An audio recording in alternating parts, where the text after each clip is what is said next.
I bet those glasses make you see better. Mid 2000s. And there were several forums that were going on. There's like the forum days, and there's the blog days, and then there's like sort of social media / YouTube days, which is where we kind of are right now. So everybody was sort of participating in forums, and then they participated in blogs and everything. And for the most part, it was a development or sort of a natural extension, I think, from this old school seduction communities. And so that was like, Mystery Method and Neil Strauss and The Game and what was the demographic for that? Is this like Gen X coming online in their early 20s or what? Necessarily. I would say it's much more millennial than anything. Okay. Right. And that's a good question. Much more millennial. I guess you could say like the latter half of Gen X, but it was definitely a millennial thing. And essentially what it was guys coming together and just comparing notes, like what works best for where you guys are in, where you're at. Because remember, the internet as sort of like a global communication system at that time was just sort of starting to come into its own. There was no Facebook, there was no Twitter, there was no this is like prior to any 2006. So it was like right around 2001, 2002 was when these forums started picking up. And so there's, these guys would do seminars, and they would do things like, live, hot seats and whatever. But that was pretty much it. Most of it was just sort of happened online on user forums, user groups, which became user forums. And then I was a moderator on one called So Suave, which, by the way, is still there, even, 20 some odd years later. But it was mostly like, how do you get a girlfriend? Suave is that okay? SUAVE. So Suave. Yes. Yeah. And there's another one called Alt Fast Seduction. There's another Venusian Arts. There's a bunch of other ones at the time. It would depend on which kind of like guru you kind of followed at the time. And I just had this kind of interesting fascination with it because I was going to college at the time, and I was studying psychology. So it was interesting to sort of just see all this sort of play out in real time. And that's really where a lot of my work came from, was the forums and discussions, about 10 years of forum discussions. And the red pill as a sort of a term or a moniker developed out of that. We didn't even really call it red pill then. We just said it like unplugging from the matrix kind of thing. Like you used to think one way about how women were and intersexual dynamics were and human nature, like men's nature and women's nature, and what we've sort of been brought up with, whether it's in pop culture, or if it's by the church, or it's by your family, or by just sort of like interacting with people in a social sense. And then the difference between like the reality of it and sort of like what was what your own personal like expectations were. And so we used to call it unplugging from the matrix, and then that led into, you just took the red pill kind of thing. And remember, this is like 2002, so like the Matrix movie was like 1998, so it was still kind of like fresh in everybody's head. And so that it was an apt analogy. And I can remember back in the day, people used to like, think it was really, really kind of cringe, but then suddenly right around 2017, 2018, everybody started using it again. But the red pill, as far as I'm concerned, only concerns itself with intersexual dynamics. The red pill is the praxeology of intersexual dynamics, and that covers a lot of different things. A lot of people want to use red pill right now to sort of be a pet term for their political ideology or whatever they think is, red pill's just the truth. Well, you can use it that way if that's what you want to, but the history of that term really originated in the old seduction communities, and that's the way I sort of refer to it. So you're saying you had a ponytail at some point. That's what you're saying, right? Ponytail? You had a ponytail. Oh, you have a ponytail now. Okay. I was gonna say. I was like, okay, all right, I get it. Well, okay.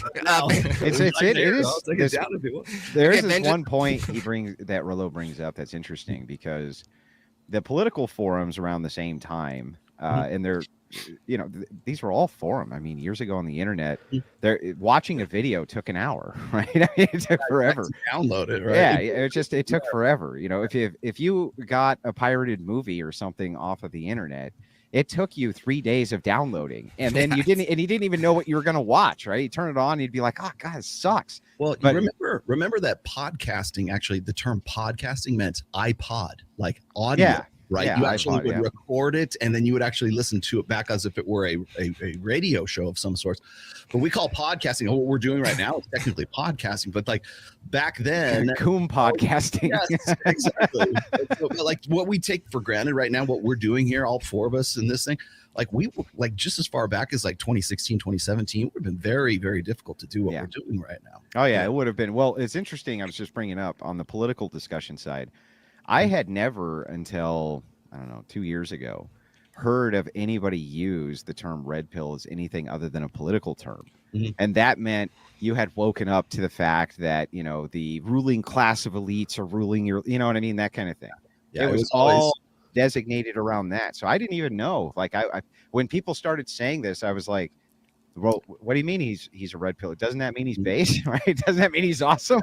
And then you tune in and they'd be talking about like degen shit, and I'd go, what the fuck is going on here? You know, I'll tell you what's funny is I see this happen in cycles, and we're in an election cycle right now, so I expect all of this. Happened in 2015, 2016, happened in 2019, 2020, and has happened like last year and this year as well. Is red pill as a term will skyrocket on like as a, you know, usable terms on like Google if you go and you track it. It started right around 2015 because people wanted to use the red pill as something that meant like the alt-right, right? Or it meant, so you're a Trump supporter, you must be red, you took the red pill. Yeah. Right? You've got like, did you know that when Candace Owens was not Candace, the Candace one that we know right now, when she was on Twitter, her Twitter handle was Red Pill Black. Oh yeah, I remember that. 2015, right? I still refer to her as Red Pill. I actually hates it because, you know, that's because everybody wanted to sort of jump on this term that everybody else was, you know, oh, the cool kids are using Red Pill. Okay, I guess we're Red Pill then. You know, that's gonna be sort of our tribal identifier during you know, for the alt-right or for the I don't know, for the Proud Boys or whatever the hell was going on at that particular time. So people started using red pill as sort of an identifier for like traditional conservative Republican, Trump supporting, MAGA hat wearing, you know, individuals who were cut from that cloth, right? And that's not where the term came from. And I every time I bring that up at every election cycle, every 4 years, I have the same fucking conversation over and over again, where we're talking about what, you know, what red pill means and what doesn't. People will just say, oh, it just means the truth, man. I'm like, no, it doesn't. And you just simply don't know the history of it. Is there crossover between red pill as you're using it and then the right? Does that like valence? I don't make that distinction because I don't necessarily talk about just strictly like, I don't talk about ideology. I don't talk about religion. I don't talk about politics. I don't talk about race. I don't talk about ethno-nationalism. I don't talk about, you know, any of that stuff. So you don't talk about anything that matters. In particular. But when it crosses over into intersexual dynamics, and all of those topics do cross over into intersexual dynamics, then I do talk about this. Now, Andrew, what's your take? I mean, your take on the red pill from everything he just said. Now, in your position, what is it now, and what are we looking at as far as a dynamic or paradigm? So let me start from the end and then work back to the beginning. So the question from Ben is there crossover? I would say that you'd kind of have to be a fool not to think so because of this.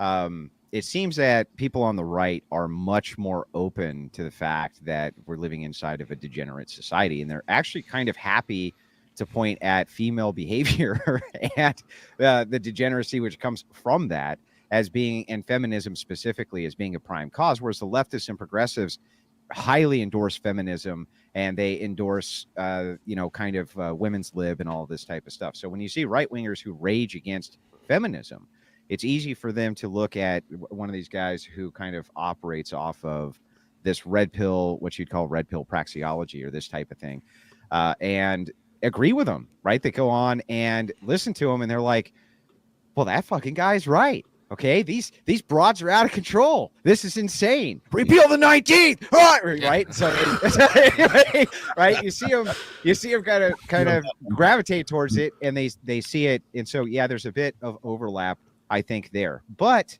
you have to remember that people are really politically ignorant, and they don't understand that the left is fractioned, but so is the right, especially online. And the right wing is not constituted of the alt-right and then the mainstream right. There's the dissident right, there's the alt-right, There's the mainstream right. There is the Republican light alt, which it would be like the Daily Wire guys and those types of people, right? We have views that aren't 100% palatable, but they're palatable enough. Into the alt-right, which is like, if we are not Japan by next year, it's over. To the dissident right, who says, look, there's significant issues which are going on that need to be examined in the core belief structures of the United States when it comes to the Constitution and when it comes to egalitarian principles and things like that. So there's a whole kind of different faction there.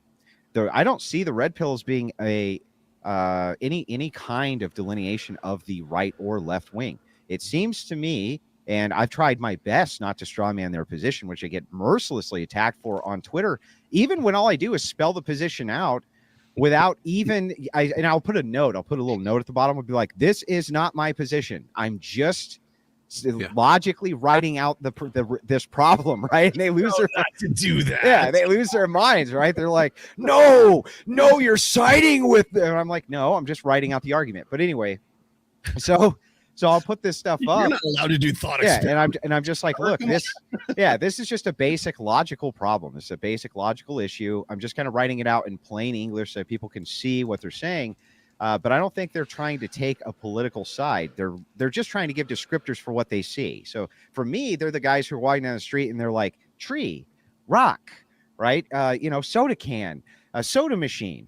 And what'll happen is the people who are going behind will be like, so you like soda and you want people to drink soda, huh? And you're like, well, no, I'm just pointing out that that's a soda machine. And they're like, so you want everybody to get fat and obese, huh? You know what I mean? That's the distinction in the mentality from my perspective, from kind of what Rollo would consider the red pill and what I consider actual political discourse, which this gets sucked into because the right and the left both want to use kind of the RP stats to support their own narratives, either pro-feminist, against feminists, and that kind of thing. So yeah.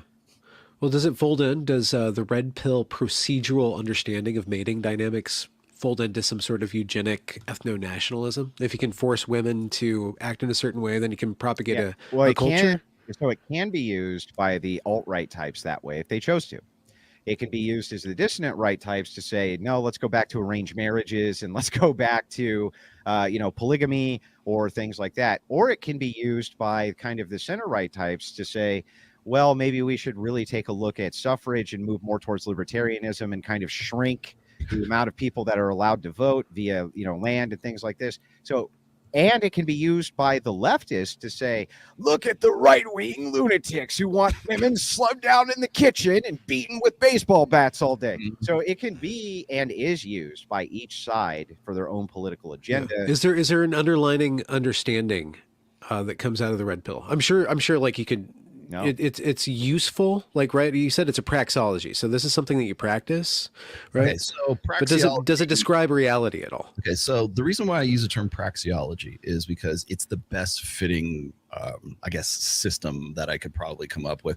Because the problem is that the red pill is not necessarily concerned with prescriptions; it's concerned with descriptions. Right. So it's more about factual absolutism as opposed to just sort of like, is this right or is this wrong or is this good or is bad? It's not. I've illustrated and talked about the red pill in terms of like it's fire, right? You can use it to heat your home, and you can use it to cook your food, or you can use it to like set your friend's house on fire or set your buddy on fire too. So it just sort of depends on how you're going to use it and what you're going to do with it. So it's not really necessarily concerned with like uses or like, is this right, is this wrong? Now, a lot of people will take that, just Ben, more to your point, is a lot of people will say, well, doesn't the more realistic factual basis of what the praxeology of the red pill talks about is in terms of intersectional dynamics, does that align with conservative politics? Does that align with a conservative ideology or a leftist, degenerate Coomer, ideology? Like, yes.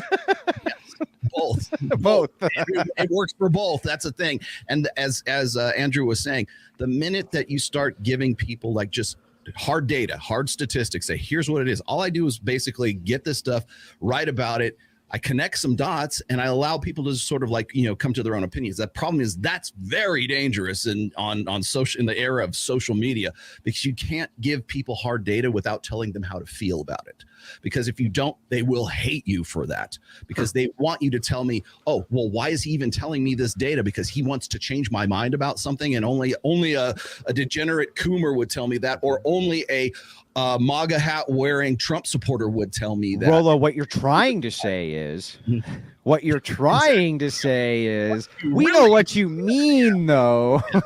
So what you're saying is that a female typical way, like needing moral?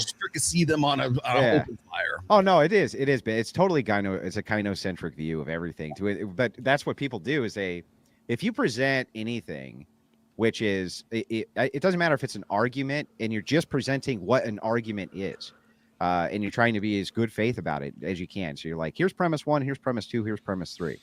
So you hate God, and you're like, let's say the argument is God's not real, and you just present it as a premise, right? Mm-hmm. Even though you're a Christian, you're just presenting the argument so that people can understand what the argument against you is.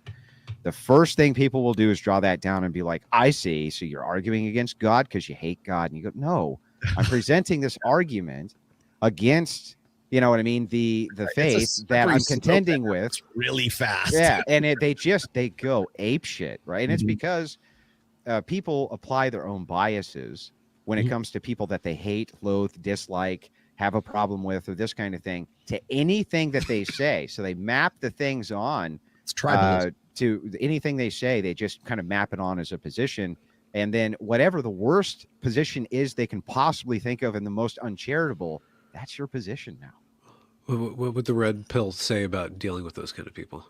Does it have a protocol? They would say, fuck them. That's it. Yeah. That's all they can say. I would say this, and I've made this very clear on most of my podcasts, even Access Vegas, is like when people ask us, like myself or Mike Sartain, for that example, like what is there a elevator pitch? Is there some sort of like, can you describe what in a bumper sticker, can you tell us what the red pill is? And the problem with that is that it's not a bumper sticker. It's like a college course. Okay. It's like a college major.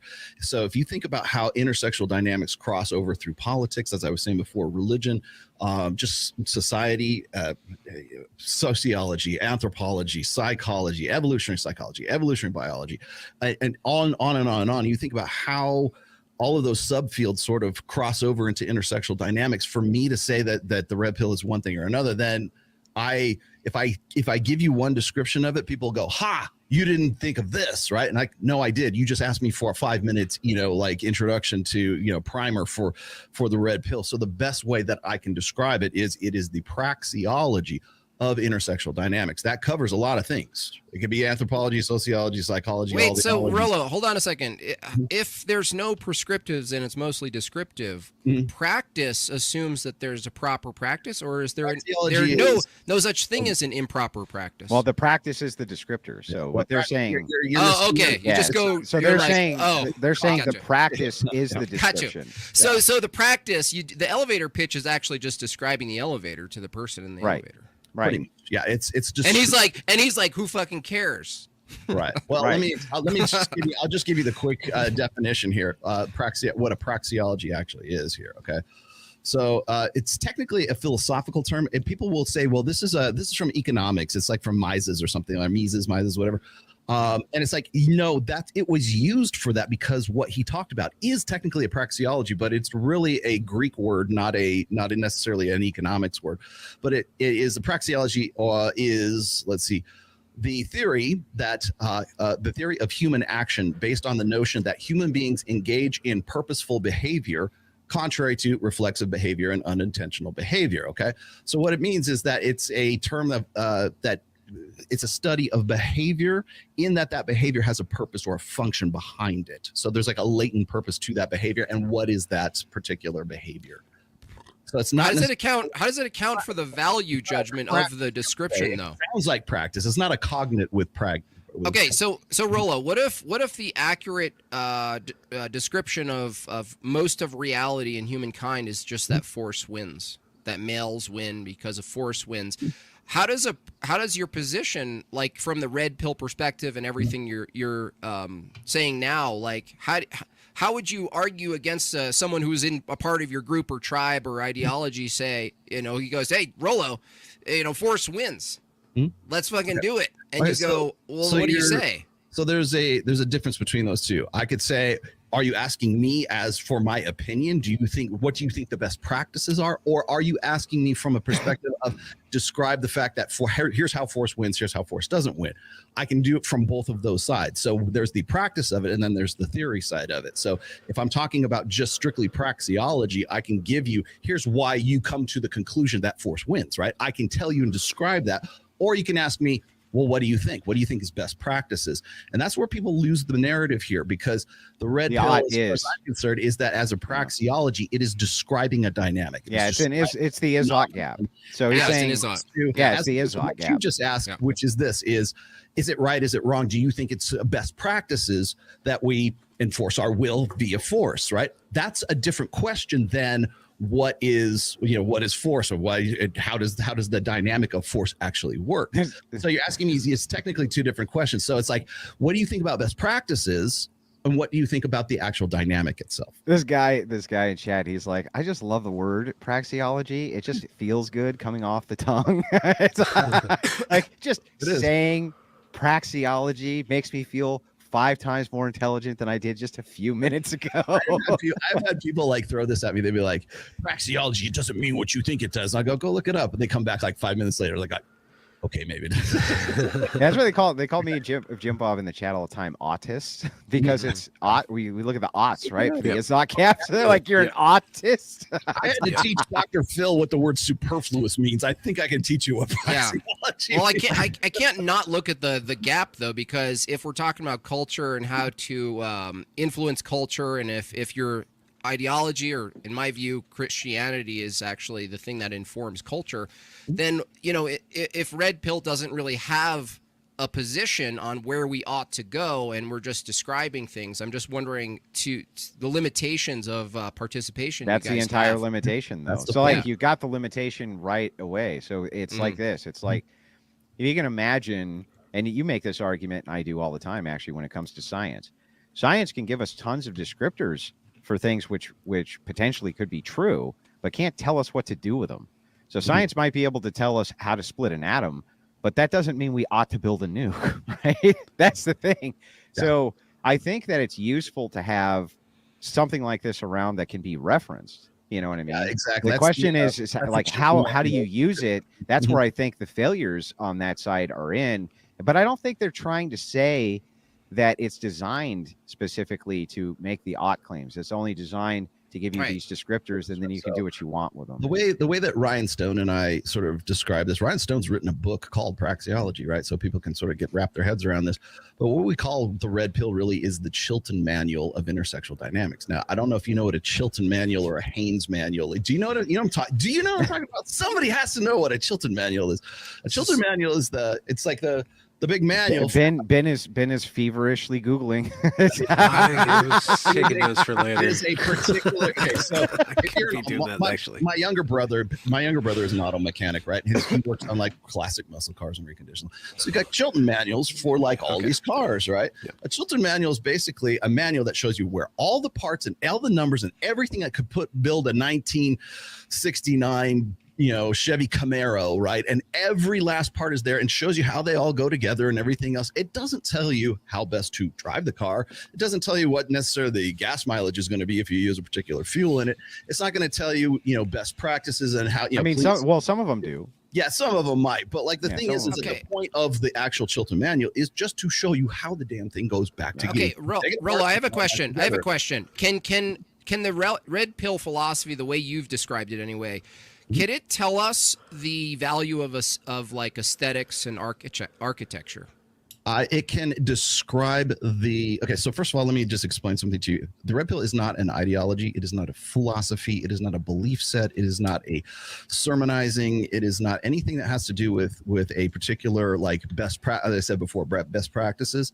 So when people say the red pill movement, the red pill philosophy, the red pill ideology, that is what I see people trying to force fit the red pill or the praxeology that is the red pill into this compartment that they think is an easier to understand. But it's well, would you agree that there's no practice that can be absent a philosophy that precedes it, right? Yeah, so I think so Jimbob's saying, like, look, there has to be a grounding foundation for why we want to know the descriptor of things. So he's saying there has to be some philosophy behind why it is that we even want to know what is true. Well, is mathematics a philosophy? It uses philosophy. Yeah, it uses philosophy. It's definitely a philosophy. The mathematics is philosophy. Yeah, there's in fact, or you could say that philosophy itself is a mathematic formula. So the long and the short of it is this: is that as a praxeology, the way I look at this is that the red pill is a descriptor. It's not here's what you ought to do. But as I was saying before, and as Andrew was saying before too, you cannot tell people, just basic information without telling them how to feel about it and what to do with that information. In fact, the very fact, if I'm going to tell you, about single mothers, I'm going to tell you about abortion, I'm going to tell you about, intersexual dynamics. The very fact that I'm telling you that means that I'm trying to convince you of something just in my telling. So when people say, you're an influencer, when you go and you put this stuff out there, it means that you have a certain belief set, because you wouldn't even be out there making yourself public or presenting yourself in the way that you are on these particular podcasts if you weren't trying to convince people.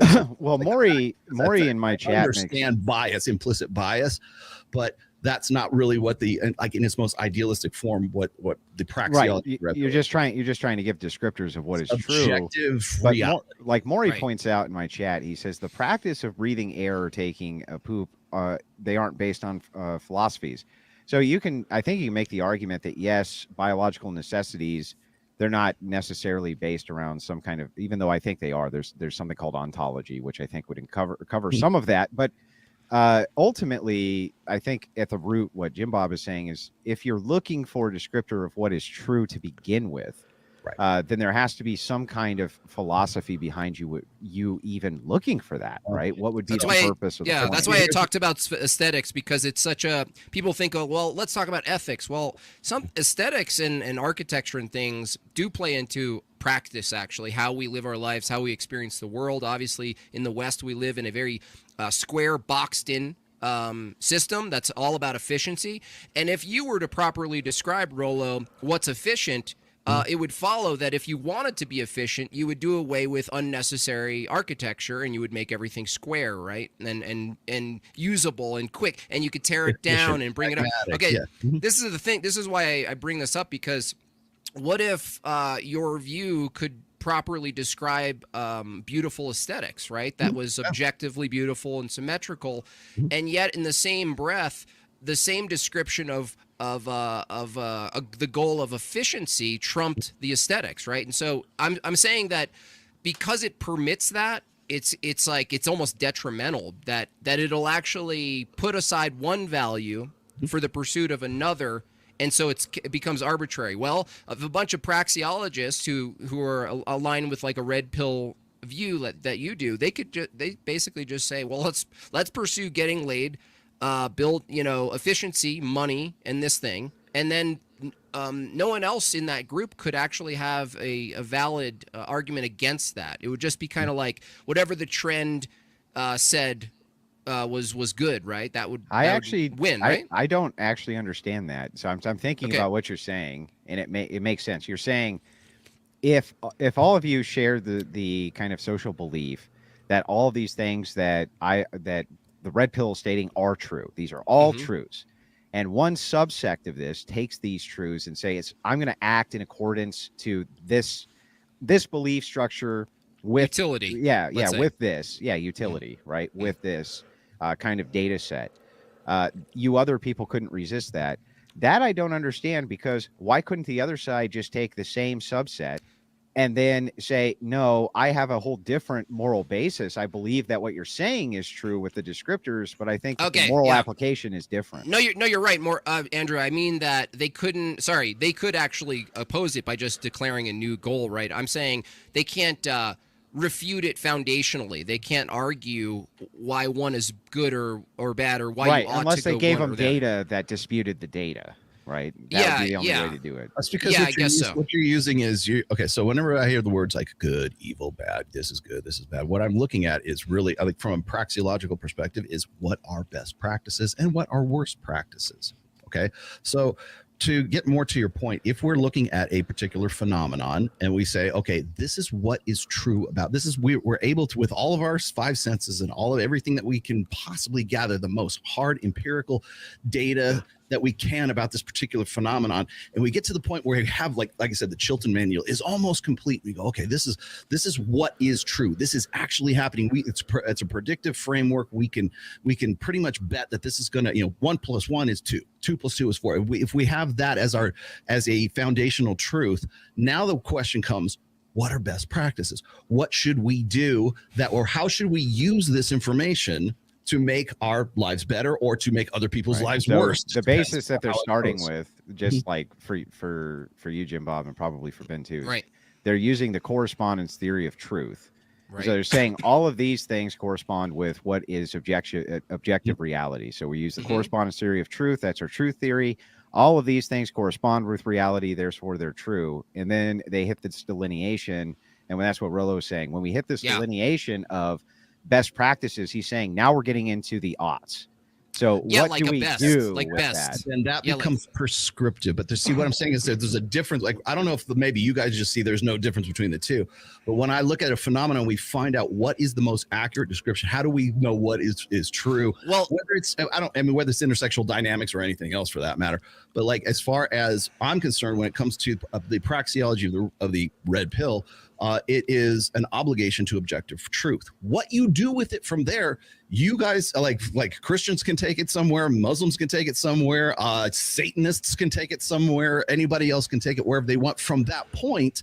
But what I'm saying is that the concern of the red pill or the praxeology of the red pill is what is actually factually true. And then you go take it and decide what you're going to do. How is it useful? What's the utility of that? So I guess, Rollo, I'm asking from the view of the praxeology and the red pill view, can you accurately observe and describe the best? Again, that's practices. So what is the best? Can you accurately determine that? You can certainly say, okay, well, as we were saying before, like what is pragmatic, what is efficient, what is practical? What do we want to do with the knowledge that we have? Let's just say we have actually absolute truth about. Hang on. He's not actually asking what you think, Rollo. So he's asking, no, Jimbob's not asking actually what it is that you think he's asking. What he's asking you specifically is he's saying, when you say the word best, so for instance, if you say this is the best data, not what's the best application of the data, this is the best data as far as what we have as the most. What do you mean by best? So that's another thing is like when we are looking at, like, say, the Chilton Manual of the praxeology of the red pill, remember it's not 100% entirely complete too. So it's what I've said before is that we write down what we know to create, sort of predictive frameworks in pencil, not in pen. So it's like, why don't you shut up, Ben? Benji, what do you got? Benji, what do you got to say? Listen. What do women want? What do women want? That's better. They don't, Ben. Not you, Ben. They don't want you, Ben. No, it's because of the sweater, Ben. I gotta go Mad Men on you. Yeah. What do women want? That's actually a great way to get really into the culture where it matters the most. Is what women want? More. More what? It's always more. More truth. They want more Chilton. Everything. They want a more accurate Chilton manual. What do women want? I don't think they want more truth. Actually, that's like I don't know. A lot of that is really kind of like navel gazing. It's like, well, a particular? I mean, we can go and do a full show on like what do women want.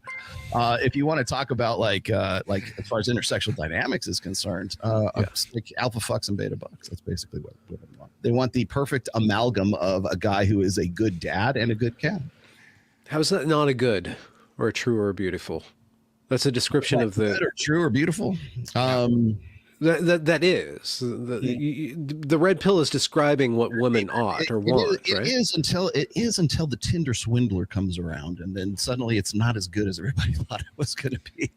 Okay. So, like, the problem with that is you're going to ask me like, what do women want? And I'm going to give you like sort of my most accurate like presumption of this from like what I've been able to sort of glean over the course of like 22 some odd years doing this. But what is good and what is bad? Like, obviously, they want a tarot card reading. Yeah. do they? That was the best comment I've heard tonight. They want a tarot card reading. Rollo, do women want to be leaders? They want scented candles.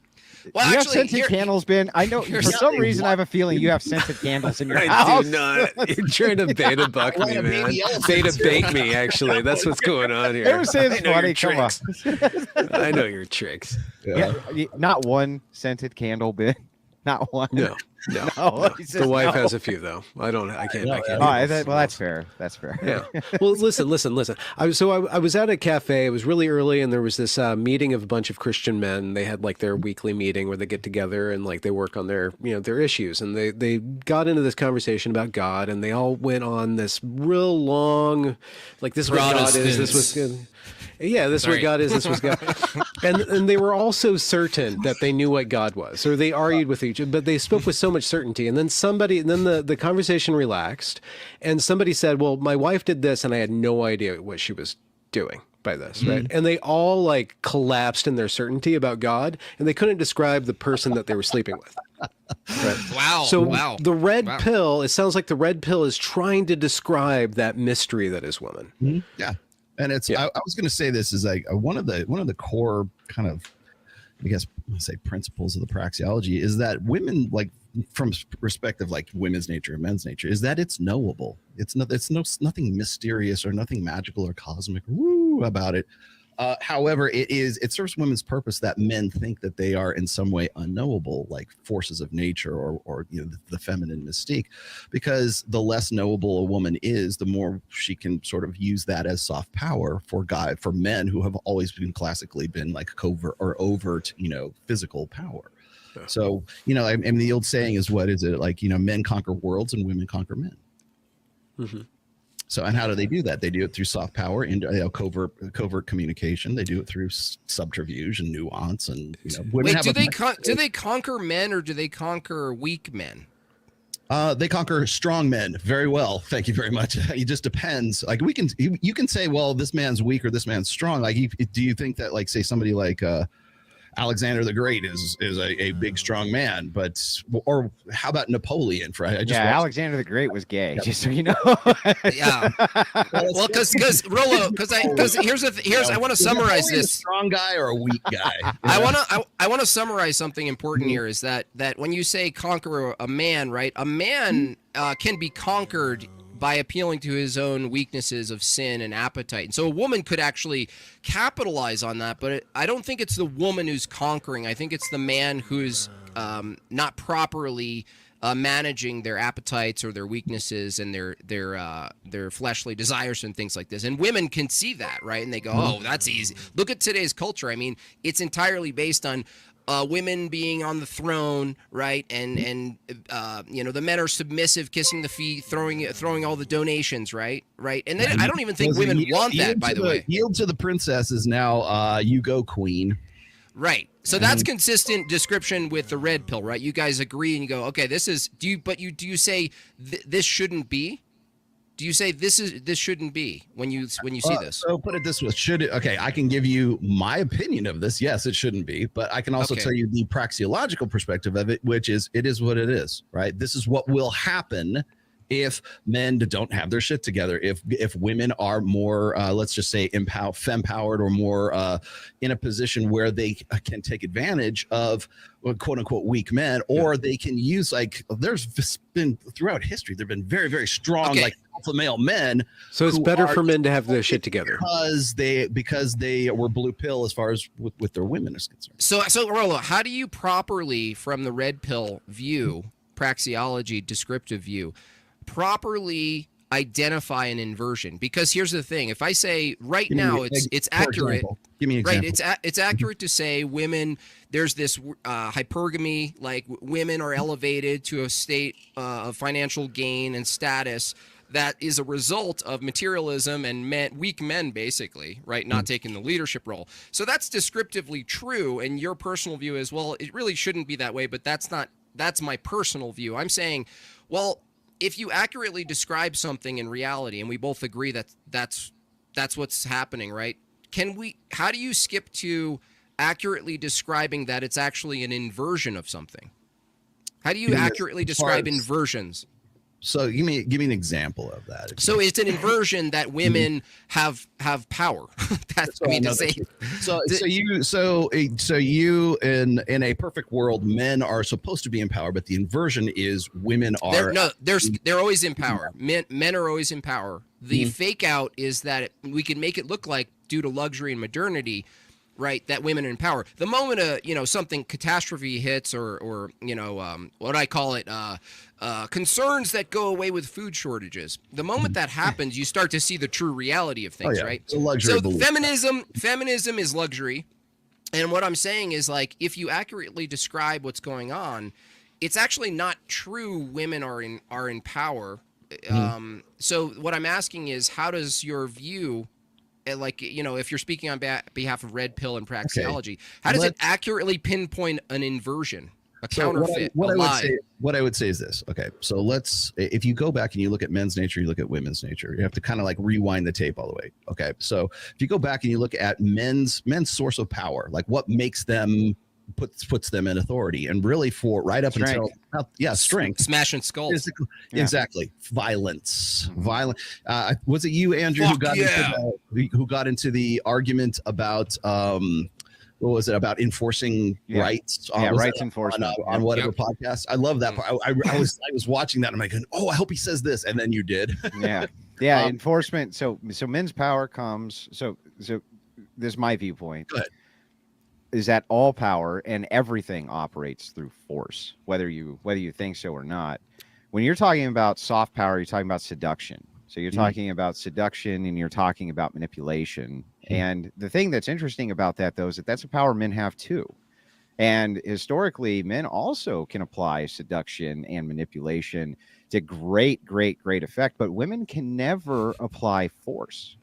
They can't apply force. So what Jimbob's saying is that if men have been able to over the course of it, because simply we're bigger, we're stronger. Yeah, exactly.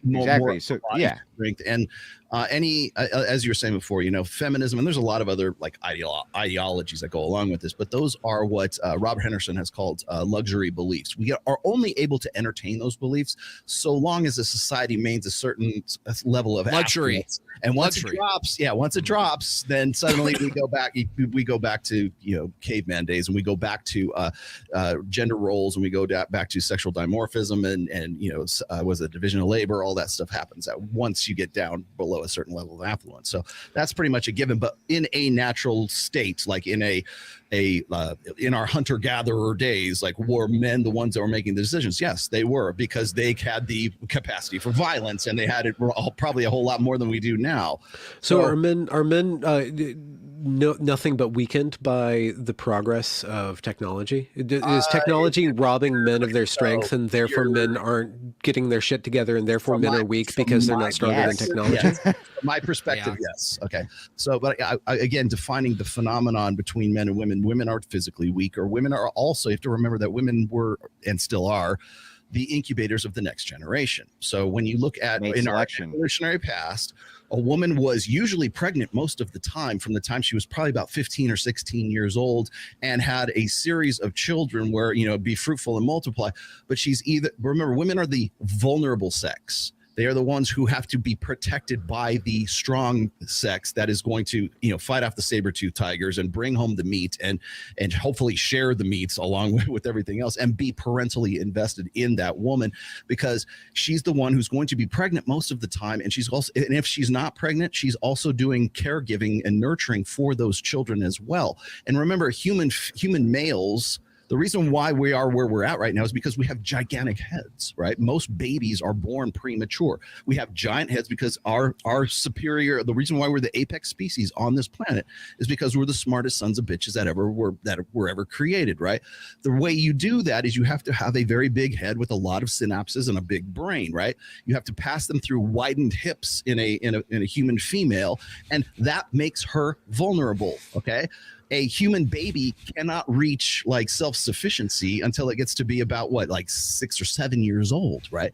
For instance, like say like a horse or giraffe, they can run within a half an hour after being born. That's right, they can. Human children need a lot of fucking investment. That's why it's parental investment, theory.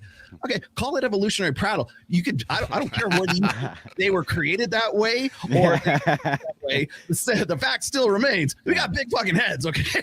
And we have to be passed through a birth canal that is tiny. So we have to pass them through. They have to be taken care of for a very long time. These are simple facts. So you could go see this happen right now, today in 2024. Okay.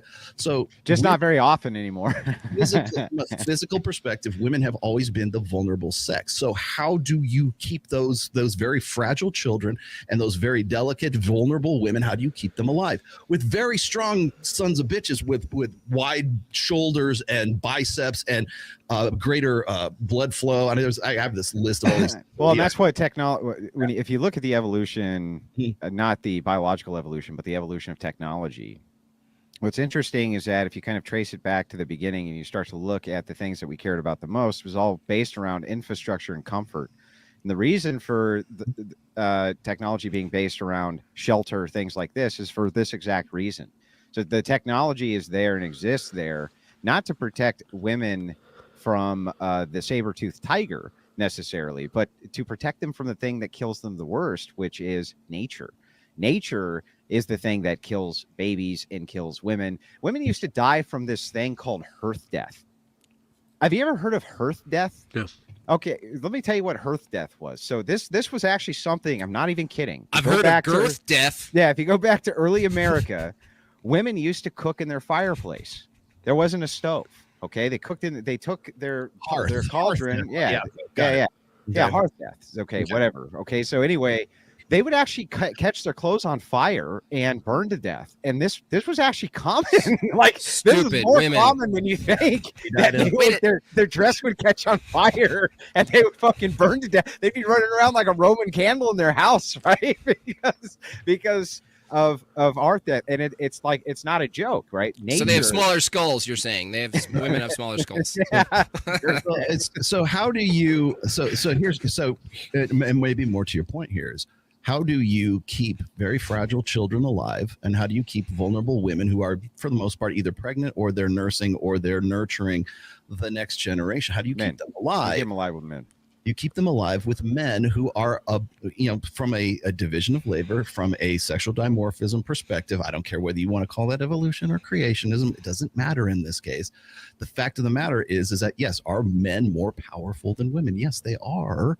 And designed or evolved that way makes really little difference in this situation. But again, what I've just done is I've given you the praxeological perspective on why that dynamic exists in the first place. Now, so is that right or wrong? Well, it seems to me that it's worked out pretty well for, 200 years so far. So yeah, until we had hormonal birth control and everything went to hell.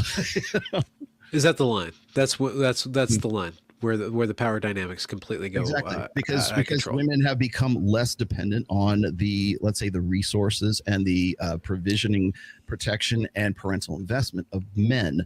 That's exactly what hormonal birth control did. And so the echoes of their biology is messing them up. If there was a pill that like solved like women's desire for stability and strength around men, like that would solve the sexual revolution, sexual evolutions. I actually got into it with, I think I'm probably one of the few people who've ever really pissed off Dr. Phil, but I pissed him off with this, is that men have become superfluous after the sexual revolution.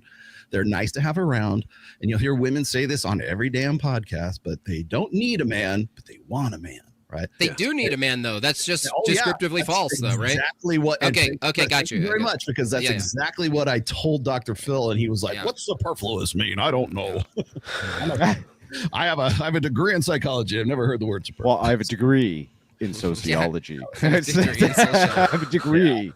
in sociology, in case you were wondering. But Ben, I would definitely, if you go and you look at like where the marriage rate starts to plummet, if you look at where divorce rates start to skyrocket, if you look at, I'm doing this series on the decade between 1965 and 1975 right now. And if you go back and you look at when was no fault divorce initiated? 1968, right? With was it Ronald Reagan in California, I think, to facilitate all of the divorces that were coming into the system because of the hormonal birth control. Okay. And then, of course, after that, now we have what was it, 1971? What happened in 1971, children? We went off the gold standard. Okay. So what happens then? Oh, now we can give women credit cards. Feminism wins. No, actually, the insurance companies and the banks. Big fail. But you go ahead. You go, girl, Betty Friedan. It's all on you. And then we have so no fault divorce. Then we have Roe v. Wade, which is what, 1974. Mm-hmm. Yeah, somewhere around there. And then we have Title IX, and you see all of this just progressively goes up. So all these things that we see skyrocket up to 2024, they all come back to 1 year. Right around 1965 to 1971, somewhere in that area right there. And what major technological innovation happened or became, I should say, more popularized in Western society?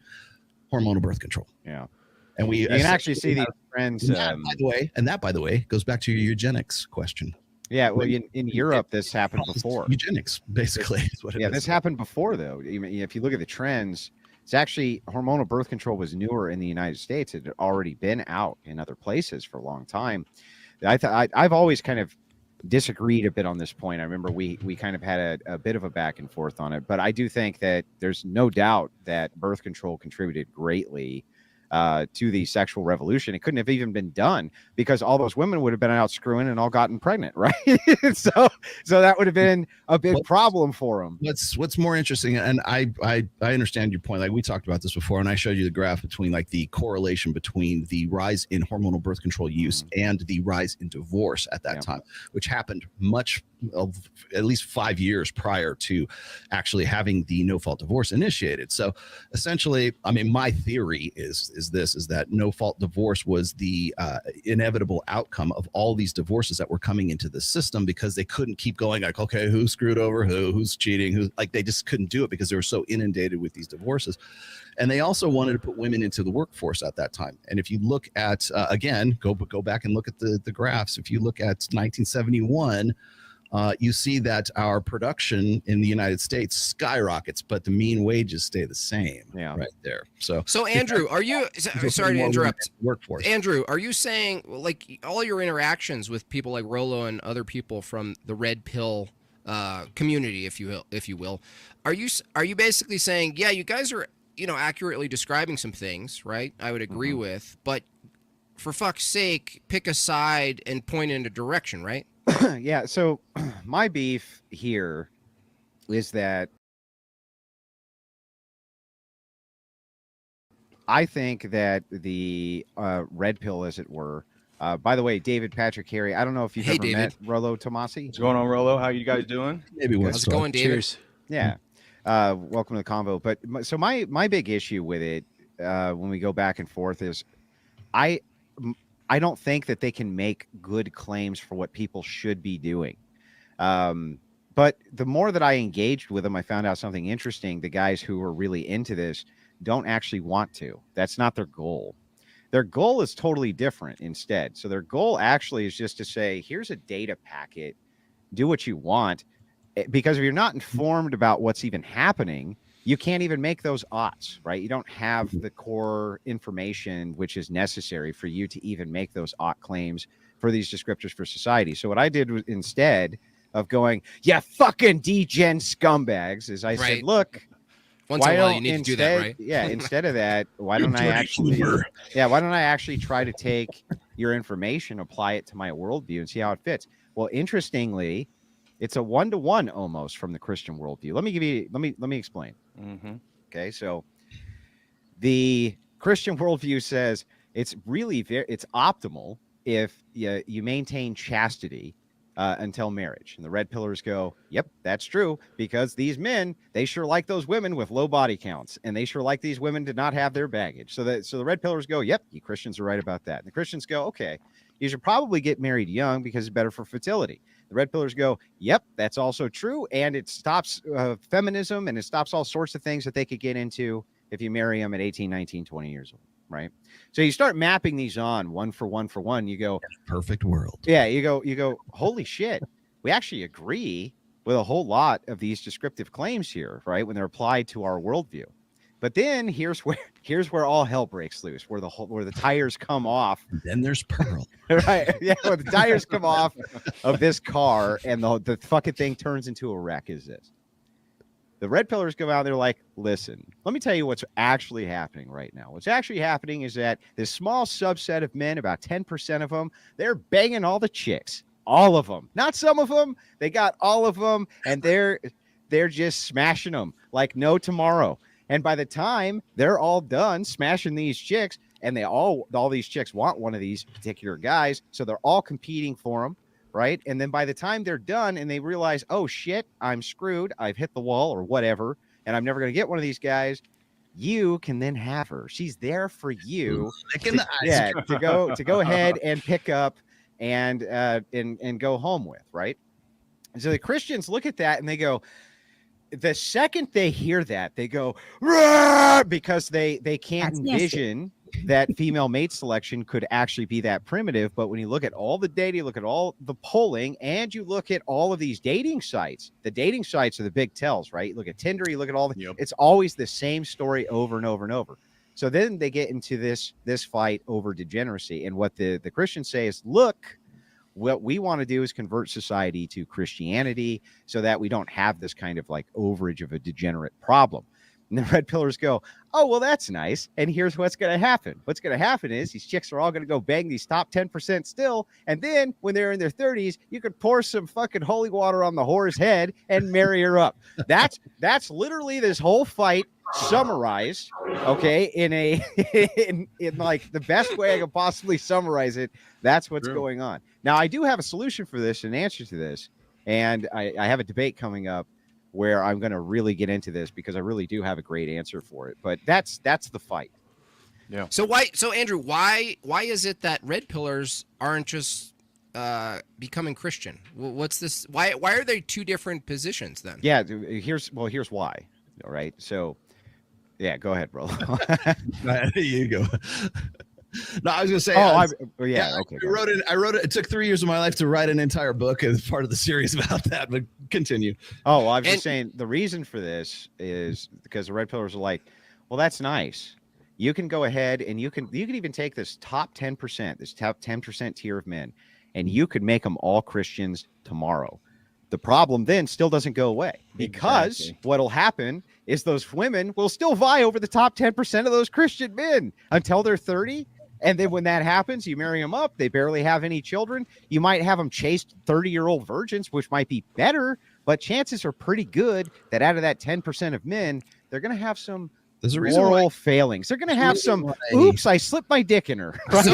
So Andrew, what you're saying is like a 7 male should be more aligned with, being marrying and procreating with like a 5 or a 4 woman, right? No, well, this is a problem, right? So you'll hear this from the other side. They'll go, what about the 4s? Look, if you're a 7, just settle for 4, because men will do that, right? They don't care. They're like, hey, you're super nice and you cook really good, and we have sex every morning. This is great. Let's get married and live happily ever after, even if you're a 4.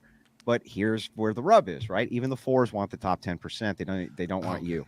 They still don't fucking want it's luxury. You. It's all luxury and modernity. Yeah, it's all exactly. That's exactly right. But this is what I just talked about. One step further, they feel like they deserve, and then that's true. Exactly. It's a fake thing they're interacting. Go ahead, David. Well, that's what Rachel and I recently talked about with this whole Christ pill, red pill thing that emerged.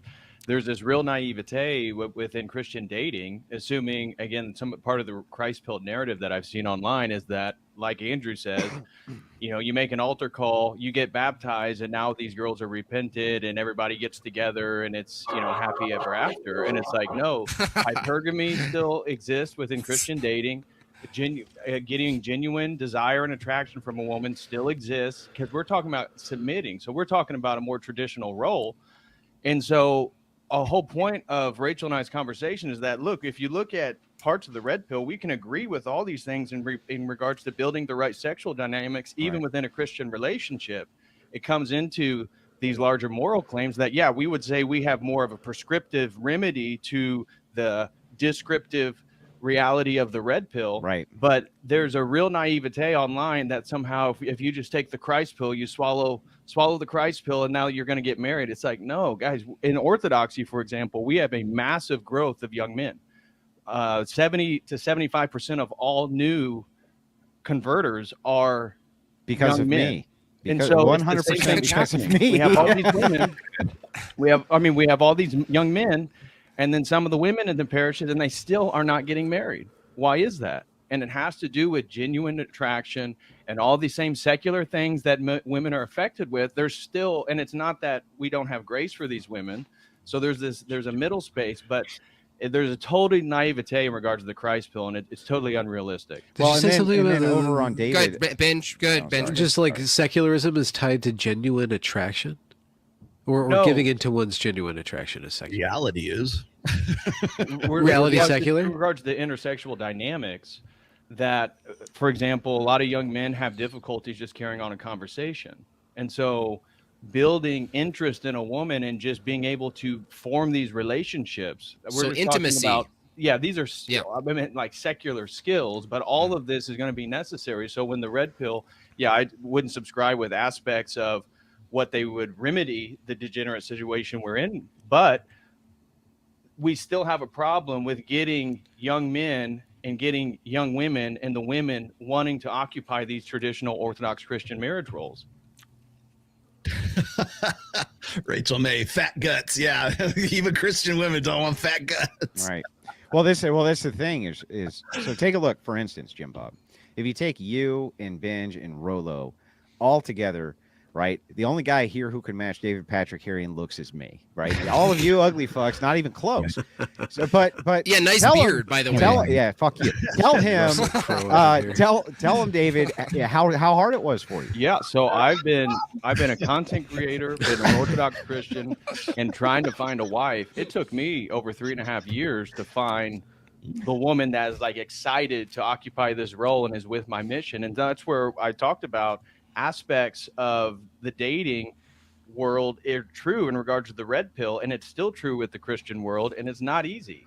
And so and that's where the average Christian guy, that's why they appreciate the content, because I tell them, I get it, guys. Like, it's not easy, even when you're in the church, even when you're around women that want traditional men, because we're still talking about a lifelong commitment. We're not interested in drag the guys. Other stuff. You need to drag the guys from Iron Disciples into this conversation at some point. I don't know if you're familiar with Iron. Yeah, I know those guys. Where are they at? They're in Sarasota, Florida, but they've got their own podcast and stuff. Well, if they're available, they can pop on. Sure. So it sounds like you can send them the link, bro. Go ahead, Benj.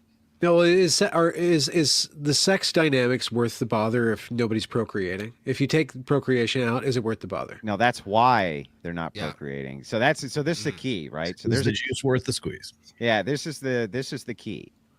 If women are willing to wait, if they're willing to hold out for a long period of time to get what they consider whatever this demographic of the top 10% is, this is where you come into the problem. If by the time they are ready to settle down, they're in their 30s, let's say, right? How many children are they going to be able to have versus when they marry at 18, 19, 20, 21? It's going to be a lot fewer, and more of them are actually going to, have stillbirths and have birth defects and things like this. The rates astronomically go up, especially after 28. And if you look into the numbers, if you look at the United States, we're the only developed country really in the entire world that is having an increase in infant mortality. And this is not due to a limited access in medical care, which is what the dumbass progressives say because they're fucking idiots. It's due to the fact that women are having children later and later in life. And so that's one of the key reasons that the birth rate has plummeted, not just because of the pill, not just because of abortion, but because they're having children later and later in life. Yeah. Well, why have kids? Yeah, if you could just coom all day, right? And there's you don't see any or wine cat mom. Wine cat. Other. Yeah, that's all right. The JP Morgan article said that 45% of American women are going to be single and childless by 2030. Can I step in on that one, please? Yeah, go ahead. We'll butcher that one even more. Okay, so that's from the Morgan Stanley. It's called Rise of the She Economy. It doesn't say anything about childlessness because they'll probably still have kids. They'll just be single and have kids. You can't actually do that. So I love it when people throw, like, I've even seen like what Patrick Bet-David was throwing that. I'm like, God, what the stop. That was from it was a forecast, Morgan Stanley back in 2018.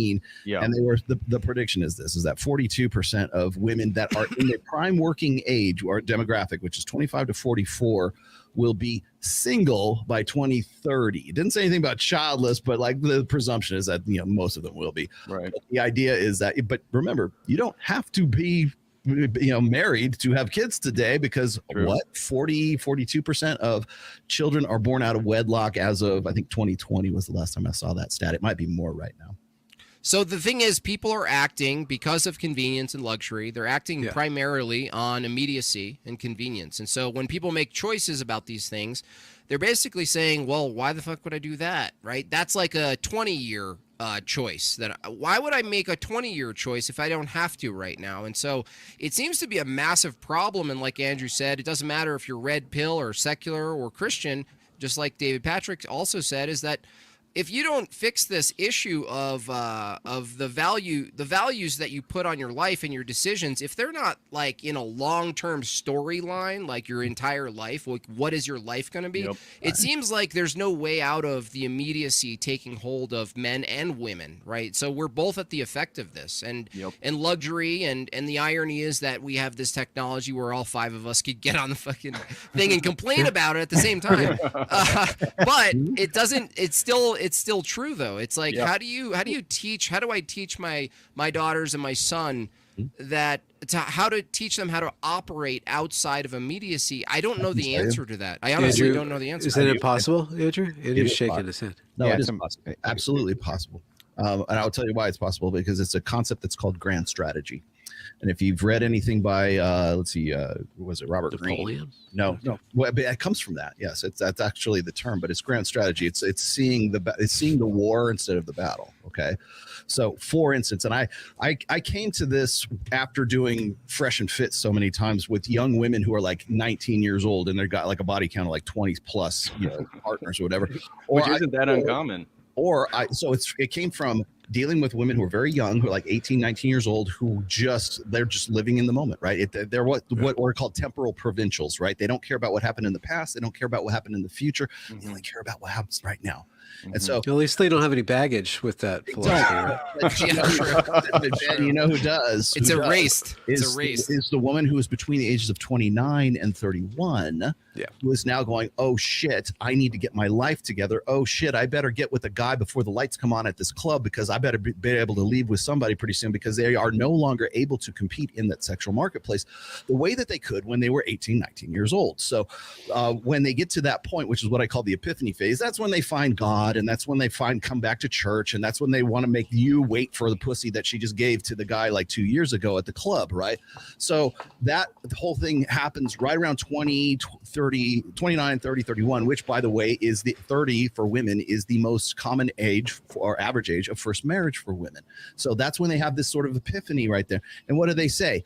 I need to find a guy. I need a dude with some benefits. Truth lights.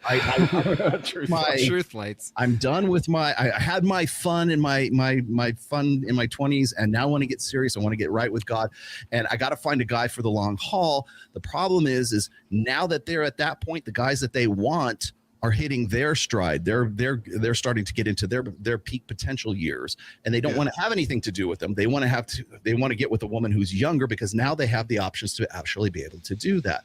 So what happens with me is when I talk to these women, they go, Rollo, how can I find a husband? Where are all the good guys? How come they're all intimidated by me? How come they're all, why do they have fragile egos and whatever feminism is sort of feeding them as like sort of the rationale du jour that helps them sort of cope with the situation that they're in at that point.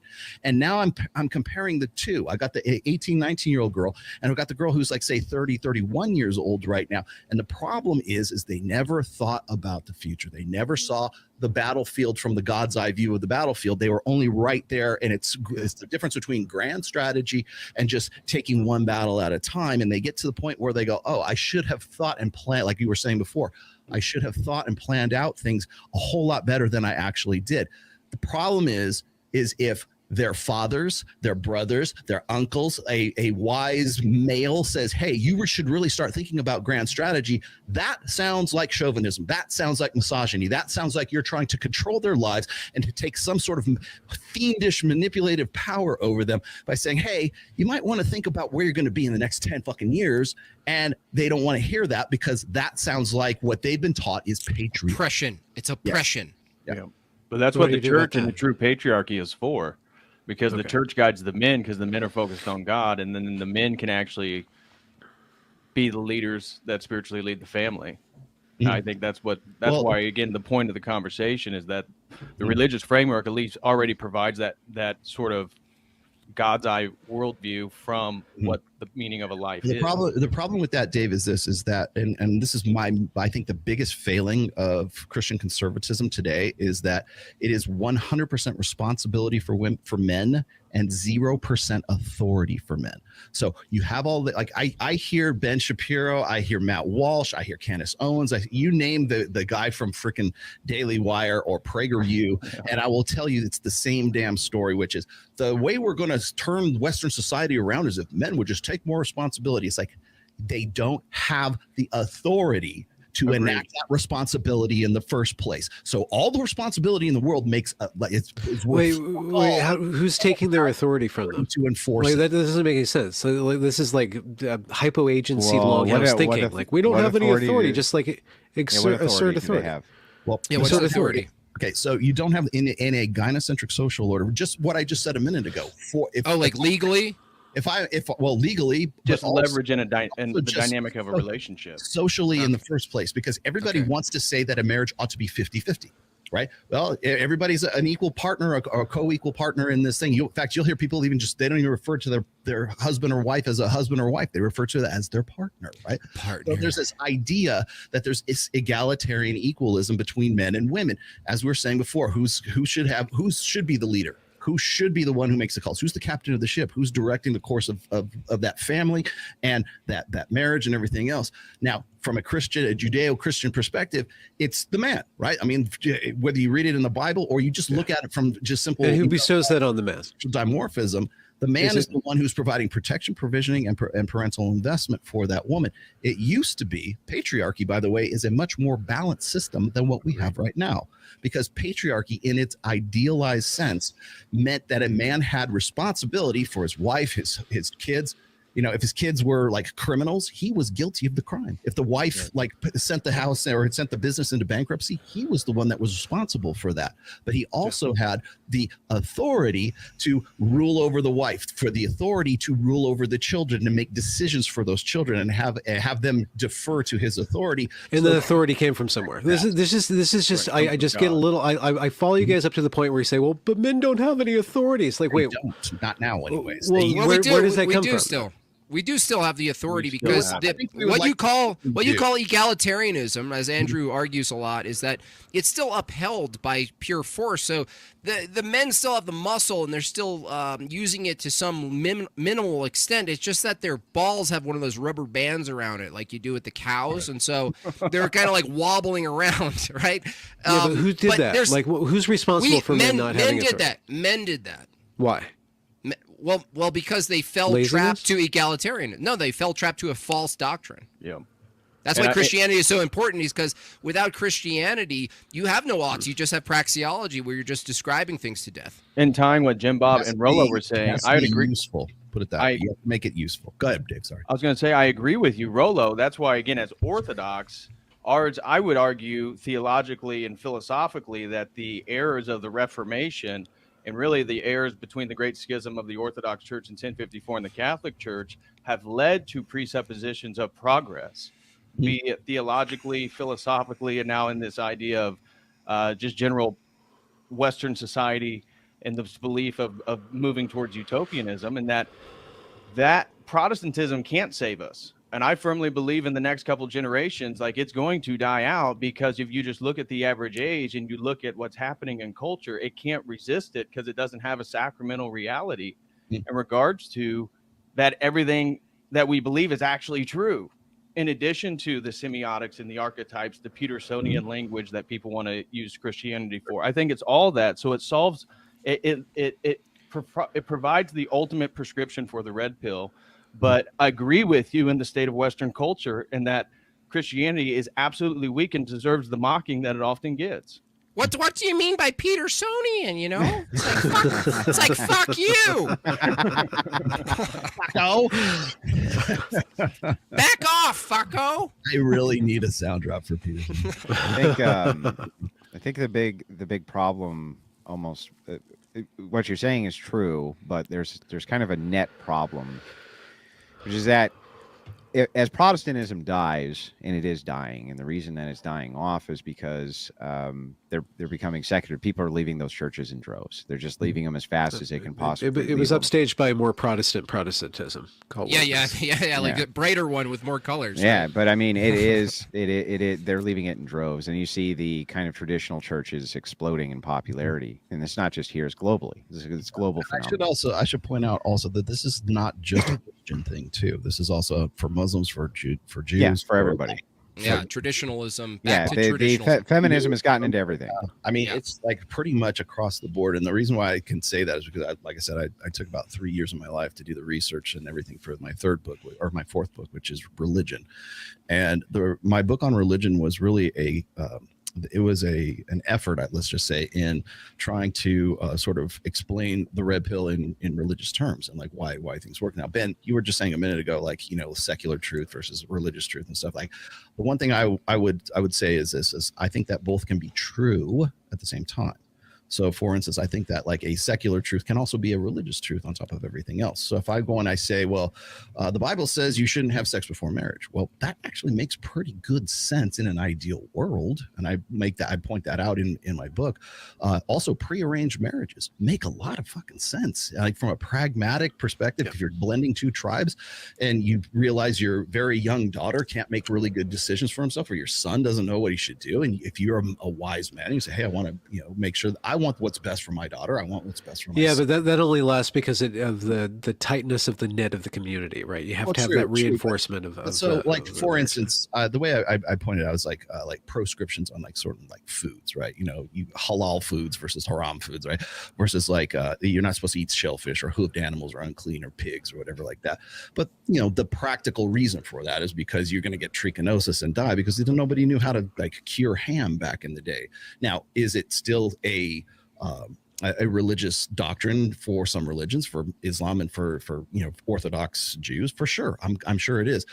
But the latent purpose of that is that we don't want our people to die. We don't want them to eat shellfish because there's something in the shellfish that's killing our people, right? So it's a secular truth. Is it a best practice not to eat this animal until we figure out how to make bacon taste good?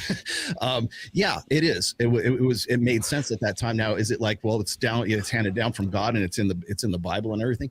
From a religious perspective, makes sense. From a secular perspective, also makes sense. Right, okay, this has a limitation, though. This has a limitation, sorry, Ben, is that not all things that are practical are moral. And so you could present someone with a situation where what's pragmatic for them and what's in the best interest for them based on their wants and needs and desires is actually not the moral thing to do. And so now I agree that there are some descriptive things that might be parallel. It's just that the limitation is when it comes down to the wire, doing the right thing isn't always the pragmatic thing. Go ahead, Ben. Well, no, I was just, you were talking about how you package the prescription somehow, whether it's secular and you appeal to people's rationality or truth or mythology, you appeal to people's imagination and emotionality. Those are communication tools. It's obvious that you're seeking truth. I don't understand the good. And I just come back to, if men have responsibility but no authority, like who grants men the authority? Is it a divine right of kings? Is it a mythology? Or do we convince? It's violence. It's force. We don't have the convenience events. We don't have that. We're not going to do that. Yes, ultimately, that's exactly what's going to happen. It's eventually going to happen. So eventually we're going to either repeal the 19th or unmake the birth control pill or just descend into chaos and everything gets a hard reset. No, we're not. You heard it here first. Benji wants to repeal the 19th. I'll say I. I would like to know how everyone is going to do that. I would love force, to plan, force, the same way we gave it. Force. Yeah, there's inevitabilities, right? There's inevitabilities to decadence. So, let me see if I can go ahead, Andrew. Yeah, well, there's inevitabilities to decadence, and we can look at the societies before us, which lasted for hundreds or thousands of years, but we can always see what happens when you have egalitarianism, currency deflation, and decadence. And every single time, it's a predation. Is it ever corrected? Yeah, it does. It always corrects, in fact, but it always. Is it ever intentionally corrected before disaster? It can't be corrected. No, you're headed for disaster, Ben. Okay, so okay, I just wanted to know how black this pill was. It's not. It's not a. It's actually white. It's not a black pill. It's the opposite. No, It's slightly gray. It's slightly gray. Sometimes people really screw this up in their heads. They're like, "Well, what kind of doomsday scenario are you, Mad Max bullshit, are you talking about?" And I always say to them, why is it that you would think that a correction coming that eliminates a lot of that decadence? Why would you think that's not the white pill? That's the ultimate white pill. That's not doomer shit. But you can't accelerate it, though, Andrew. We don't contrive and accelerate the destruction, right? No. That's where people run off. Well, the whole point is this: you're going to have one of two things, and you're going to have this in every society, in all times, in all places, everywhere, no matter what. They're either going to be decimated by war or decadence. That's what does them all in. Ultimately, in this particular society, all the Western nations, its story, all of their stories collectively are always going to go the same. Once decadence sets in, strong men and totalitarians will rise up and they will seize power every single time. And then a correction will happen, and then comfort comes in, and then when comfort comes in, democracy comes back in, and then egalitarian principles again, and then you rinse and repeat the same fucking cycle over and over and over and over and over, and that is exactly what's going to happen to the Western nations, because we've seen it happen before. We saw it happen during World War II. We saw it happen in the early stages of World War I. The entire 20th century was an entire kind of bird's eye spectrum of what happens when egalitarian societies become too decadent and turn to strongman for leadership. Well, all hell breaks loose and society begins to correct. Suddenly you have baby booms. Andrew, what do you mean by hell? Oh, sorry. I don't chase booty. So what we're looking for is the alternative to this. And the alternative to this is Renaissance. So you can either have this or you can have Renaissance. The women's lib was a female Renaissance, is how they perceived it. This is us finally correcting the horrors of the system and this kind of thing. But if decadence becomes too pervasive, you tend to see Renaissance the other direction as well. And you can easily end up with that scenario. And that's the scenario that we prefer to move and guide to, rather than the alternative. This is why the pressure point comes down to that men have responsibility but no authority. Like, listen, if you want a Renaissance, then men have to claim it. You claim it. You perform. There you go. Perform. You make the beautiful. You make the good. You proclaim it. Absolutely. Preach. Keep going. You plant the fucking flag and take it. Yeah, I'm with you. No argument. I think I'm somewhere between Andrew and Ben in this case. I'm going to quote Coach Greg Adams really quick. Hope is not a strategy. However, hope is a necessity, because we need imagination. We need to be able to push forward. We need to think what is possible. And so I'm only going to disagree with Andrew in the sense that I don't necessarily believe in circles, right? I don't believe in like cycles, like in this sense. You've probably seen the meme where it's like, was it weak men create hard times create strong men create, good times create weak men. God, okay, we keep going in this circle.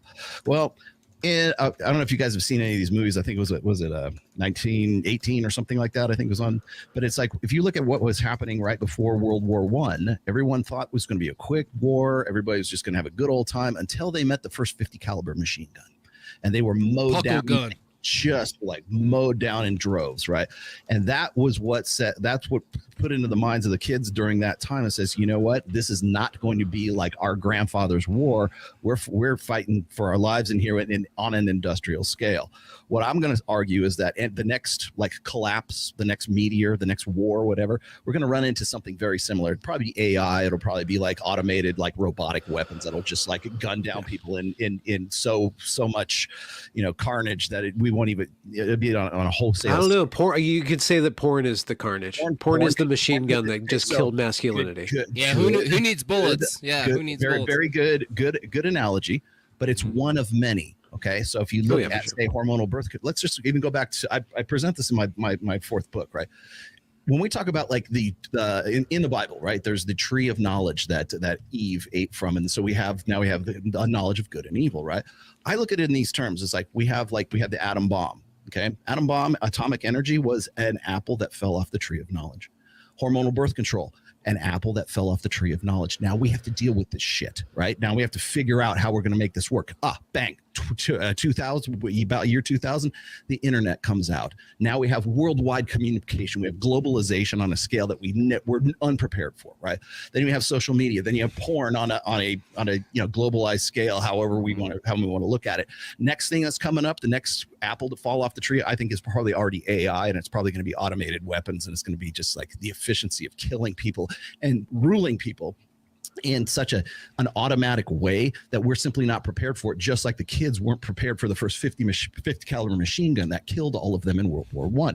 That's why I don't think that there's going to be some sort of cycle. There's no pendulum that's a swing back. You only get to go forward, and you have to deal with that shit. I'm not saying don't learn from the past, but going forward, you're going to have to deal with the shit that's coming down it. And you know what? You're not even prepared for what you're going to see on the next. You're not advocating a Kaczynski, just abdication of technological society and its discontent. No, I'm not saying that at all. I'm saying deal with it.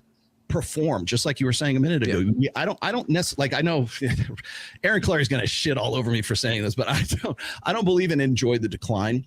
Okay. Because eventually you get to the bottom of the decline. Eventually you're fucked. And I don't want to be fucked. I want to be able to deal with it. And that's exactly the way I teach my daughter and every. Thanks for watching. There is hope in Jesus Christ. He will never leave you or forsake you. Like and subscribe and join our Discord for friends and more.